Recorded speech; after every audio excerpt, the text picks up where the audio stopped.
Assalamualaikum warahmatullahi wabarakatuh. Ketemu lagi dengan saya, Salinan SPD, di channel Inan Kito. Pada kesempatan kali ini, kita akan membahas tentang interaksi antar makhluk hidup dengan lingkungan. Tapi, sebelum kita mulai materi kita, mohon bantuannya untuk dukung channel ini dengan cara like video ini dan subscribe channelnya. Dan jangan lupa untuk share videonya ke teman-teman kalian.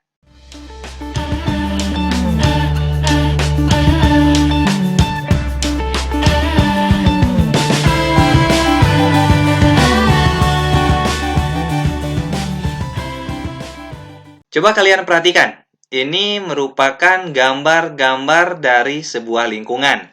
Ya, walaupun ini gambarnya lingkungan-lingkungan buatan ya, dari akuarium.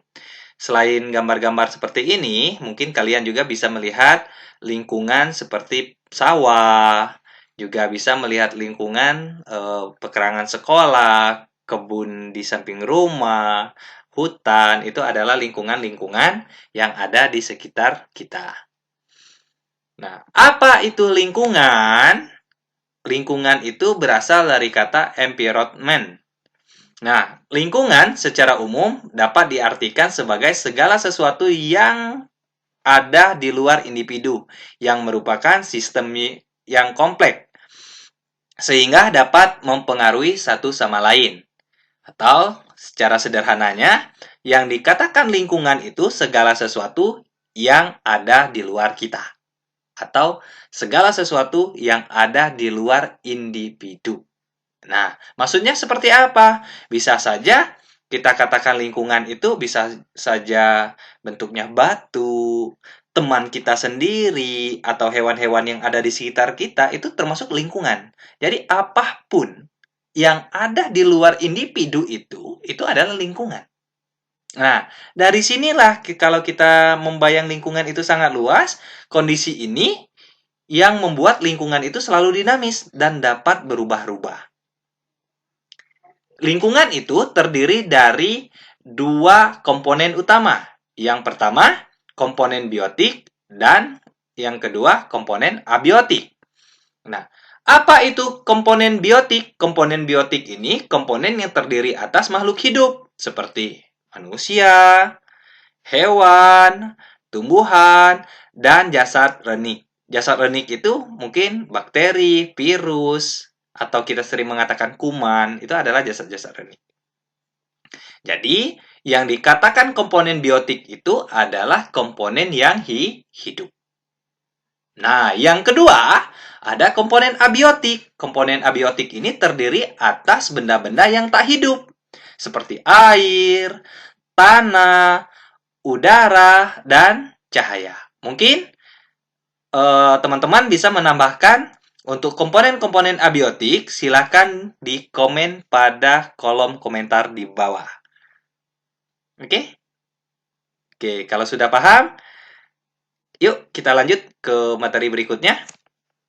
Nah, komponen-komponen ini baik antar makhluk hidup maupun antar makhluk hidup dengan makhluk hidup maupun antar makhluk hidup dengan benda mati, itu mereka akan saling ketergantungan.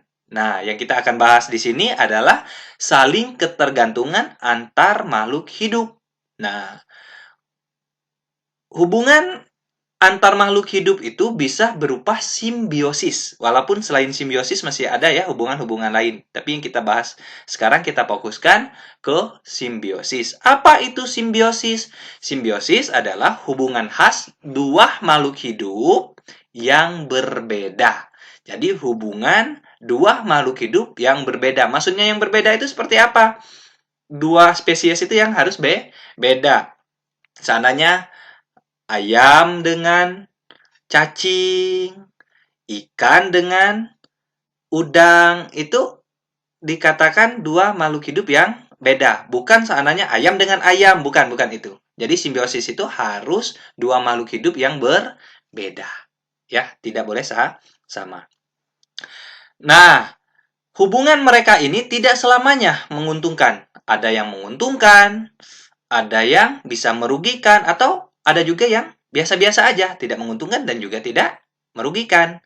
Nah, dari sana simbiosis ini dibagi menjadi 3. Yang pertama ada simbiosis mutualisme. Yang kedua ada simbiosis komensalisme. Yang ketiga ada simbiosis parasitisme. Untuk lebih jelasnya tentang 3 simbiosis ini, yuk kita bahas satu persatu. Ini merupakan simbiosis mutualisme. Apa itu simbiosis mutualisme? Itu hubungan dua makhluk hidup dengan benda. Saya ulang, simbiosis mutualisme itu hubungan dua makhluk hidup berbeda jenis yang saling menguntungkan. Cara mengingatnya lebih simpel, yang dikatakan simbiosis mutualisme itu dua makhluk hidup yang berhubungan dan kedua-duanya itu menguntungkan. Apa contohnya?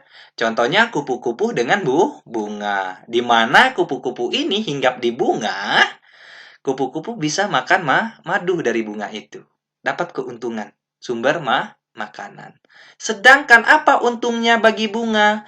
Bunga ini akan dibantu dalam penyerbukan. Nah, jadi kupu-kupu ini membantu penyerbukan bunga. Bisa dipahami? Oke. Kita lanjut ya. Yang kedua ada kerbau dengan burung jalak. Apa ini hubungannya? Kerbau ini di saat dia dengan burung jalak, kerbau ini untungnya dia diambil kutu-kutu yang ada di tubuhnya oleh burung jalak. Sedangkan burung jalak itu dapat untungnya dapat sumber makanan dari tubuh si kerbau. Itu dua-duanya saling menguntungkan. Makanya disebut simbiosis mutualisme. Dan yang contoh yang ketiga, ini adalah buaya dengan burung. Nah, ini hampir sama sih, buaya dengan burung dengan kerbau dengan burung. Ini hampir sama bentuk hubungan mereka, yaitu buaya di sini dibantu dalam membersihkan rongga mulutnya oleh burung. Sisa-sisa makanannya itu dibersihkan. Sedangkan burung itu mendapatkan sumber makanan dari mulut si buaya.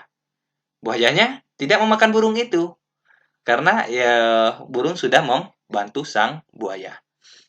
Oke, mungkin teman-teman juga bisa dapat membantu saya untuk memberikan contoh simbiosis mutualisme. Silakan untuk komen pada video di bawah ini. Silakan komen di kolom komentar. Kita lanjut ya. Selanjutnya ada simbiosis komensalisme. Apa itu simbiosis komensalisme? Itu hubungan dua makhluk hidup berbeda jenis yang satu menguntungkan dan tidak merugikan yang lain. Maksudnya seperti ini. Kalau hubungan simbiosis komensalisme itu, satu individunya mendapatkan keuntungan dari hubungan itu. Tapi makhluk hidup satunya lagi tidak mendapatkan keuntungan dan juga tidak dirugikan atau netral lah. Di sini satunya untung, yang satunya biasa aja. Tidak untung juga tidak rugi. Nah, apa contohnya? Contohnya ini ada pohon sirih dengan pohon besar yang mereka rambat atau pohon sirih dengan inangnya. Kenapa pohon sirih ini diuntungkan? Pohon sirih itu dapat merambat pada inangnya, pohon yang besar itu, sehingga sirih ini bisa tumbuh lebih tinggi, mendapatkan tempat fotosintesis yang lebih baik. Sedangkan inang yang dihinggapi oleh pohon sirih itu tidak dirugikan karena sirih ini melakukan fotosintesis sendiri secara mandiri. Yang kedua, itu ada gambar burung lagi, maaf. Yang kedua, itu ada gambar dari ikan pari dan ikan kecil. Di sini juga hubungan mereka adalah hubungan simbiosis komensalisme, di mana ikan-ikan kecil itu dapat terlindungi dan dapat nutrisi dari ikan pari, sedangkan ikan pari itu tidak mendapatkan keuntungan apapun dan juga tidak dirugikan. Yang ketiga, itu ada anggrek dengan inangnya, pohon. Sama sebenarnya anggrek dengan pohon sama halnya dengan yang sebelumnya tentang pohon sirih. Sirih dengan pohon itu sama. Bentuknya seperti itu. Satunya diuntungkan dengan cara mereka bisa hidup dan mendapatkan tempat fotosintesis yang lebih baik, sedangkan inangnya tidak mendapatkan keuntungan apapun dan tidak juga dirugikan. Oke, yang keempat, terakhir untuk contoh dari simbiosis komensalisme ini, yaitu tentang anemon laut dengan ikan. Nah, ini juga satunya diuntungkan, dia bisa berlindung, mendapatkan nutrisi di sana ikan-ikannya, sedangkan terumbu karangnya biasa saja.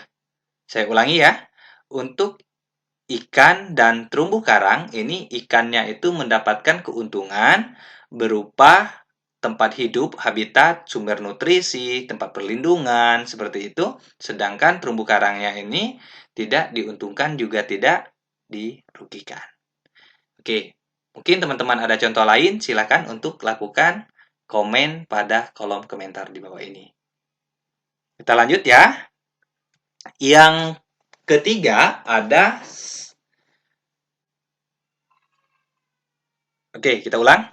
Yang ketiga ada simbiosis parasitisme. Nah, simbiosis parasitisme ini hubungan dua makhluk hidup berbeda jenis. Yang satu menguntungkan dan merugikan yang lain. Maksudnya seperti ini, hubungan dua makhluk hidup yang berbeda, yang satunya dapat untung, yang satunya rugi. Seperti itu. Nah, contoh itu ada bunga rafflesia. Bunga rafflesia ini tumbuh di pohon. Bunga rafflesia ini pun tumbuh di pohon. Bunga rafflesia ini mendapatkan keuntungan, dia menghisap sari-sari makanannya di pohon itu. Jadi, bunga rafflesia ini mengambil keuntungan dengan menyerap nutrisi yang ada pada pohon itu. Sedangkan pohonnya itu dirugikan karena nutrisinya dicuri oleh bunga rafflesia ini. Kemudian ada juga ini tikus sama padi, sangat jelas ya. Kemudian ada juga keong dengan pohon padi. Baik, buat teman-teman ada contoh lain untuk simbiosis parasitisme, silakan komen di kolom komentar yang ada di bawah ini. Selanjutnya ada hubungan antar makhluk hidup dengan lingkungannya. Nah, kalau individu itu berinteraksi sesama individu yang sejenis, itu kita sebutnya, kita ulang. Individu, salah wae gara-gara ada gangguan deh. Oke, kita ulang. Hubungan antara makhluk hidup dengan lingkungannya. Nah, yang pertama ada individu. Apa itu individu? Individu itu satu makhluk hidup. Yang kedua, ada populasi. Populasi itu sekumpulan makhluk hidup dari individu yang sama. Contohnya, seandainya ada kumpulan 5 ekor kucing. Nah, itu disebutnya populasi kucing. Dia harus dari hewan yang sama. Atau dari tumbuhan yang sama. Jadi, populasi itu kumpulan makhluk hidup dari individu yang sama. Yang ketiga, ada komunitas. Nah, komunitas ini sekelompok makhluk hidup yang tinggal di suatu tempat dari populasi yang berbeda. Jadi, syaratnya harus populasi yang berbeda. Contohnya, ada 5 ekor ayam, 5 ekor bebek, 3 sapi berkumpul di padang rumput. Itu adalah komunitas. Nah, jika komunitas ini, dia akan tinggal di satu tempat. Satu tempat itu adalah disebut habitat. Jadi habitat itu tempat hidup dari makhluk hidup. Nah, nanti makhluk hidup ini berinteraksi dengan habitatnya, itu kita katakan sebagai ekosistem. Nanti untuk ekosistem kita akan bahas pada video berikutnya. Jadi jangan lupa untuk tonton video berikutnya pada link yang kami cantum di dalam video ini. Terima kasih yang sudah menonton video ini dari awal. Apabila ada yang kurang paham, silakan ditanyakan di kolom komentar. Nanti kami akan menjawabnya secepat mungkin. Terima kasih. Saya mohon maaf apabila ada kekurangan. Assalamualaikum warahmatullahi wabarakatuh.